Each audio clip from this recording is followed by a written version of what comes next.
Hello, my name is RRM, and it is my directive to you, the viewer, to bring my most articulate thoughts on the motion picture that I have just viewed. Please enjoy. Have a nice day. What is up, everybody? RandomRandomMan here, bringing you my review for Alien Romulus in one take. Yes, another one-shot review here, as I have literally within the past hour just got back from seeing this film in theaters where it is only currently available. And going into this movie, I was quite looking forward to it, even given the history of this long-running sci-fi franchise, which I should give my thoughts into in case you are not aware. So, the first Alien film, Alien from 1979, just having celebrated its 45th anniversary this year, what can I say? It's a classic of the genre. It is specifically sci-fi horror, and Ridley Scott has made it one of his most iconic and best movies. I would say between this and Blade Runner, they're probably my two favorite films that he has done, and he just revolutionized the genre with it. So influential, a lot of stuff that went into it. It's Academy Award-winning visual effects, the designs by H.R. Giger. I could go on, basically. Then we go into 1986's sequel, Aliens, directed by James Cameron, and he debatably has made one of the best film sequels ever with Aliens, and it is my personal favorite of this whole series. The sci-fi action that it goes with it felt like a natural progression of the first film, while veering into another subgenre, basically, and just bringing on more of the xenomorphs or aliens and just having them all get messed up. Sigourney Weaver reprising her role as Ripley from the first film, getting an Oscar nomination for Best Actress for Aliens. That is legendary right there. Also having Oscar-winning visual effects. It also won an Oscar for its sound. Yeah, these two films, Alien and Aliens, they really are such a perfect pair of movies together. Then we have sequels that followed, of course. Alien 3, which was the directorial debut of David Fincher, actually. Alien Resurrection by Jean-Pierre Jeunet. I believe I'm pronouncing his name right.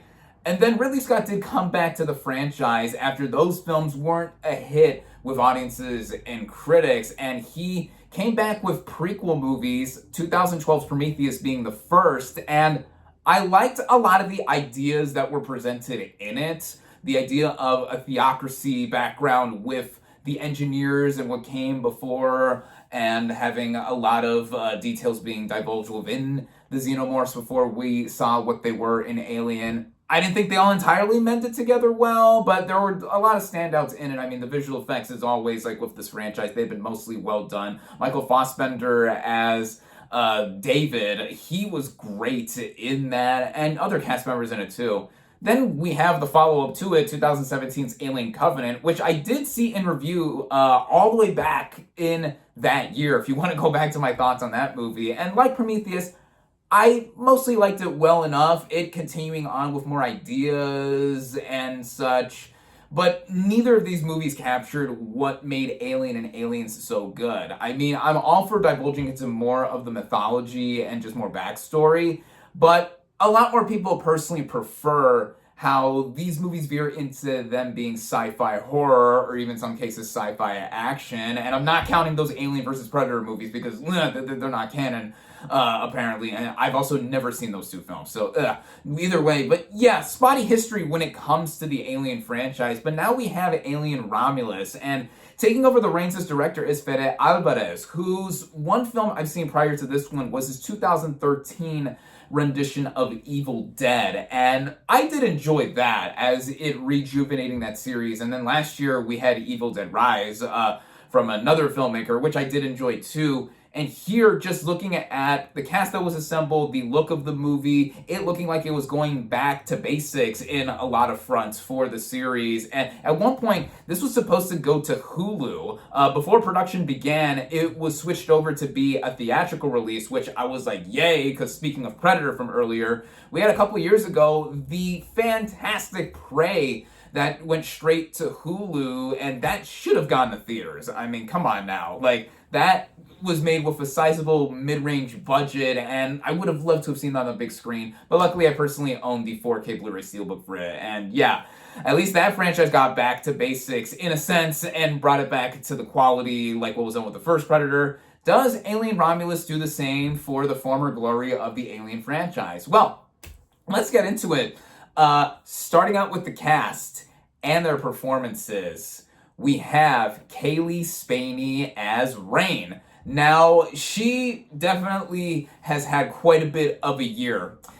In the past year, I mean, just less than a year, she has already been in quite a few films that have shown off her prowess as an actress. Last year's Priscilla, where she portrayed Priscilla Presley. Earlier this year, one of my favorite movies of the year is Civil War. And now here she plays Rain as an orphaned minor who is trying to get out of her servitude and go off somewhere where it's far away from the colony that she is at. And she's strong, both physically and also mentally, because she is trying to do what's best for herself. And also her brother, Andy, played by David Johnson. And while Spaney, I think, is superb in this film, I think the standout of this movie in terms of the performances is Johnson, as it is established very, very early on that he is an android or a synthetic human, and he really captures a lot of the mannerisms that we've seen in past types of these characters. Like, we had Ian Holmes Ash in the first Alien film, Michael Fassbender I brought up earlier as David. Here, debatably, I think he gives probably the standout performance between those three and how they're portrayed. But all three of them are great, I feel, because what he does, he's in this predicament with another person, and you know, going into like AI and robots and like all these type of characters, like not necessarily feeling emotion, but also there's attachment between himself and Rain. There's a lot here, and I just thought that he gave the best performance out of everybody in this movie. There's just a lot that that's gone into with him and his performance, and yeah, I hope he gets more work after this. This is the first I'm ever seeing of him, so yeah, big thumbs up, 2 thumbs up for you, Johnson. The rest of the supporting cast, I mean, they mostly do well, I think. I mean, Isabella Merced plays the sister to the ex-boyfriend who recruits Rain and Andy in the first place to go do this mission with and she has a bit to do. That's why I give her a shout out specifically, because she has a lot of physicality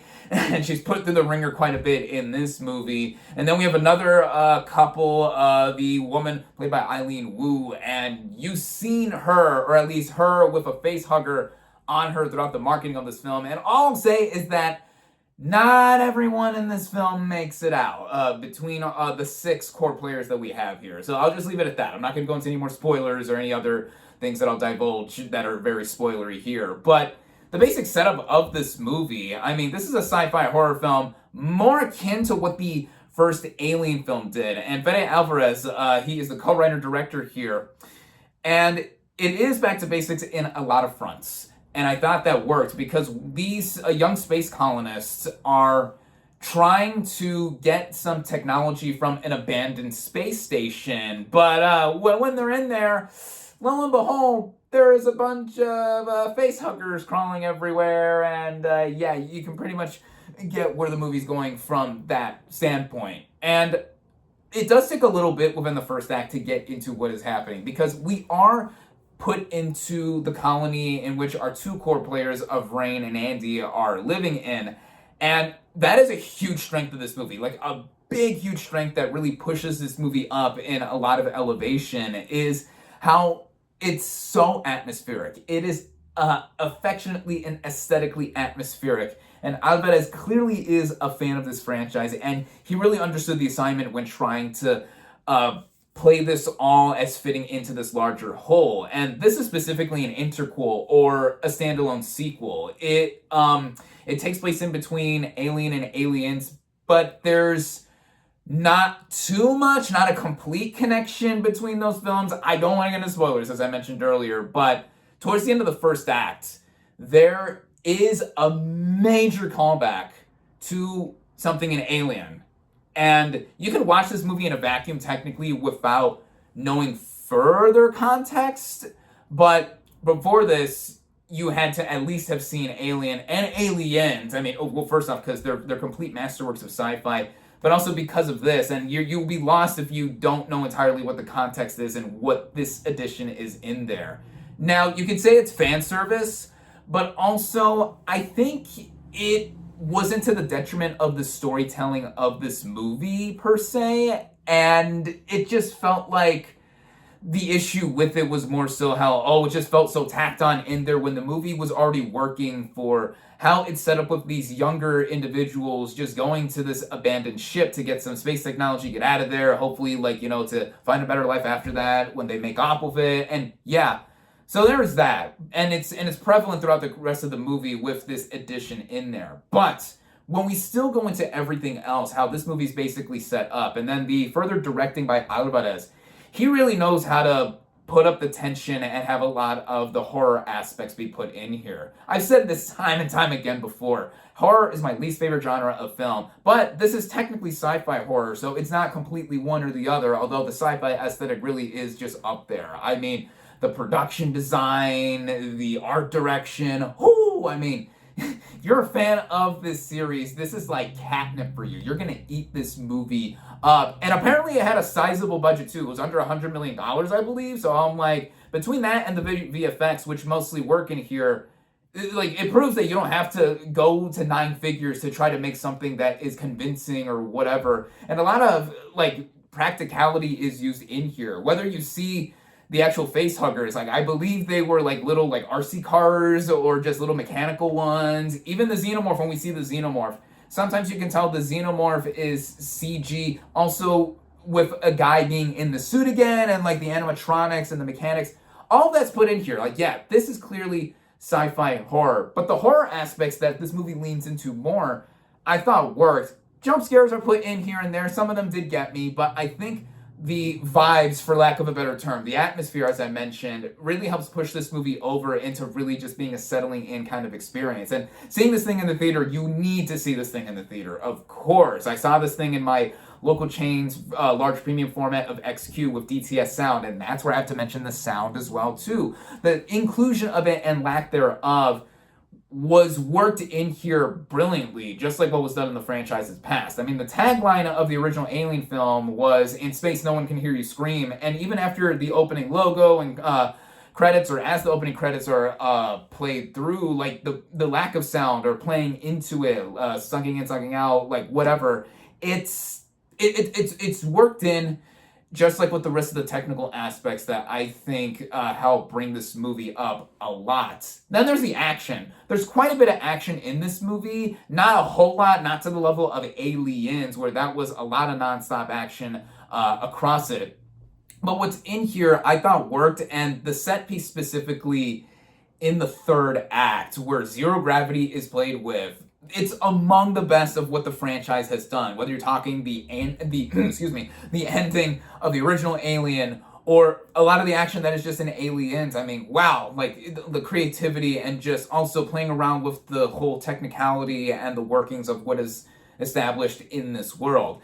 Alvarez really knows what he's doing. And speaking of the sound, the sound coming in, coming out, worked well. Same with the music. The film's original score was done by Benjamin Wallfish, and there are musical cues or reprises reminiscent of what Jerry Goldsmith did in the franchise's past to an iconic level, I thought, and helped, again, work up the tension, settling into how you're viewing this film, and just how it complements almost every other thing you could look for. I mean, if you're a fan of the series, when the movie does get nasty, when it gets bloody, gory, just with the xenomorph action, or just how violent space is, or whatever, when these characters are getting hurt, attacked, whatever, it's up there. It's on par with what the series has done before.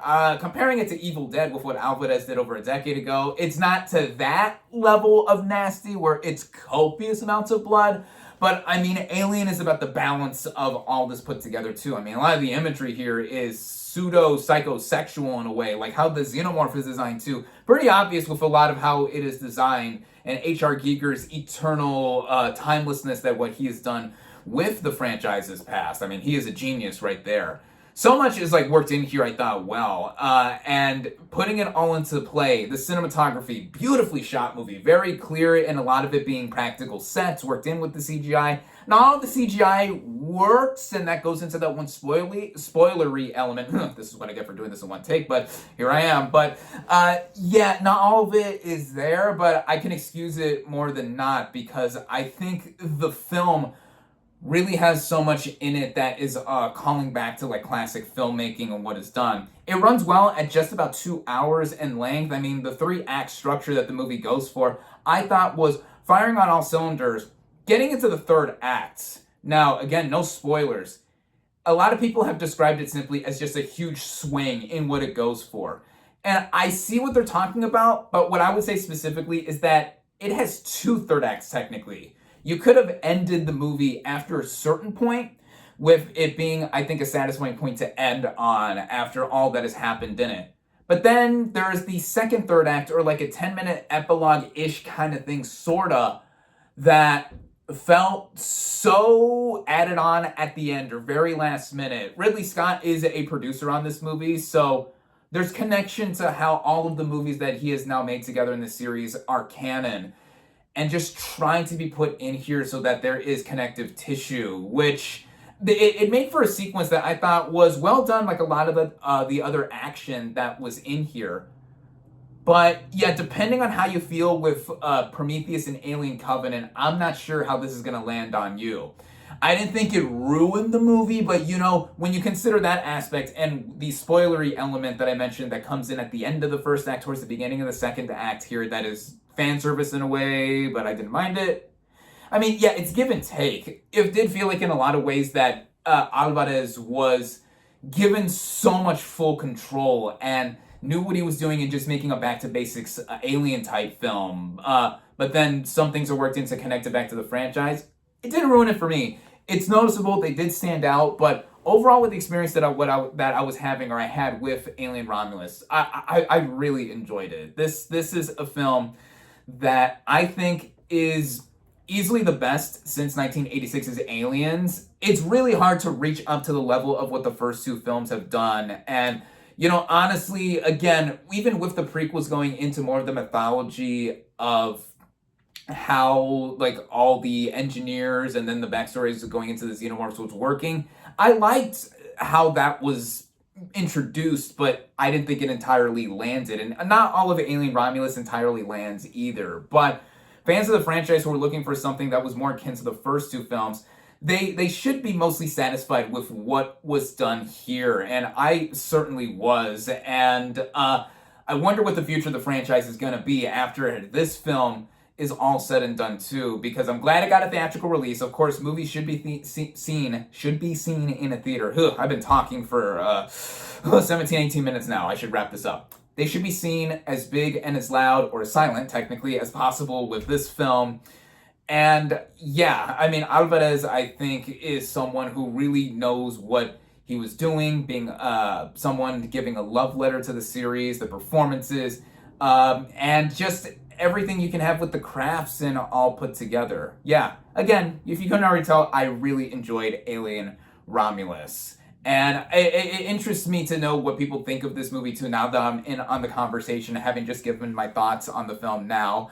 And just to see how it all pulls together, because even if you don't think everything entirely works, I mean, just seeing this franchise be brought back with a statement, that I think is a great thing to be done in keeping one of sci-fi's most iconic franchises alive and well, with all the acidic blood and all of the face huggers getting you in between. So all that is left for me to talk about, or to say actually, is to give my final verdict. My final verdict for Alien Romulus is 4 out of 5 stars. And there you have it. Thank you all, as always, for watching. Be sure to like this video, comment on what you thought of Alien Romulus, social media links in the description, subscribe to my channel for more, and I'll catch you on the next movie review.